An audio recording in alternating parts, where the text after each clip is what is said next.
كلنا بنشوف الفقمة في الفيديوهات بتسقف وتلعب وتعمل شق البض في المية، ودي حاجة كلنا متعودين عليها.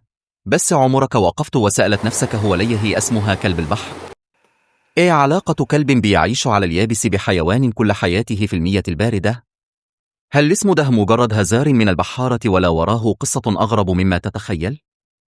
زمان من مئات السنين البحارة كانوا بيكتشفوا أماكن جديدة، خصوصا المناطق المتجمدة اللي ما حدش من العالم القديم كان يعرف عنها حاجة.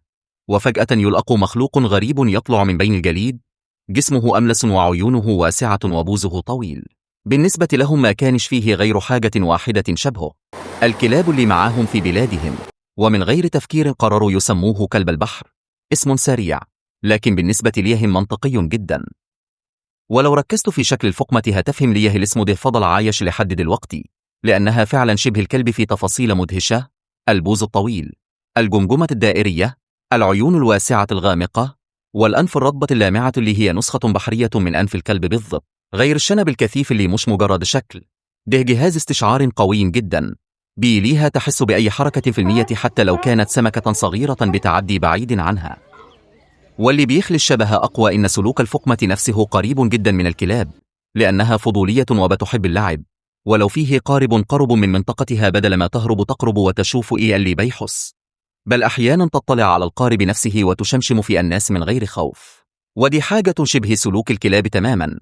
وعلاش إن كده الفقمات اللي بتعيش في الأسر بتتعلم تدريبات معقدة، توازن كورة، تسقف، تعمل حركات، وتفهم الأوامر بسرعة بالضبط زي الكلاب المدربة.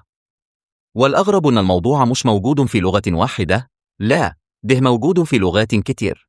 الألماني بيسميها زي هوند، الهولندي زي هون، الكوري مولجاي، وكلهم معناهم كلب البحر. يعني الشعوب اللي ما تعرفش بعضها اتفقت بشكل طبيعي إن الحيوان ده شبه الكلب. لكن المفاجأة بقي إن الاسم الشعبي ده مش غلط، لأن العلم نفسه لما درس الفقمات لقاها ضمن مجموعة اسمها أشباه الكلاب، اللي بتضم الذئاب والكلاب والثعالب والركون. يعني الفقمة من أقارب الكلاب فعلا، مش بس شكل ولا سلوك، ده كمان تصنيف علمي رسمي. ولما تحط جمجمة فقمة جنب جمجمة كلب هتلقي تشابه كبير جدا في البنية والأسنان وشكل الرأس، وده سبب يخلي اسم كلب البحر مش مجرد صدفة، لكنه قريب قوي من الحقيقة. عائلة الفقمات نفسها كبيرة ومقسومة لثلاث أنواع رئيسية. أول نوع هو الفقمات الحقيقية، ودي اللي بنسميها كلب البحر، وما عندهاش ودان خارجية، وجسمها أملس، وبتتحرك على اليابس بصعوبة. النوع الثاني هو فقمات الأذن أو أسود البحر، ودي عندهم ودان ظاهرة وزعانف أمامية قوية وقدرة يمشوا بيها، والذكور عندهم لبدة زي الأسد. والنوع الثالث هو الفظ، اللي عنده أنياب طويلة جدا ممكن توصل لمتر، وبيستخدمها في كسر الجليد وجر جسمه وهو بيطع من المياه. وكل ده يخلي العيلة دي كأنها حفلة حيوانات: كلب البحر، أسد البحر، فيل البحر.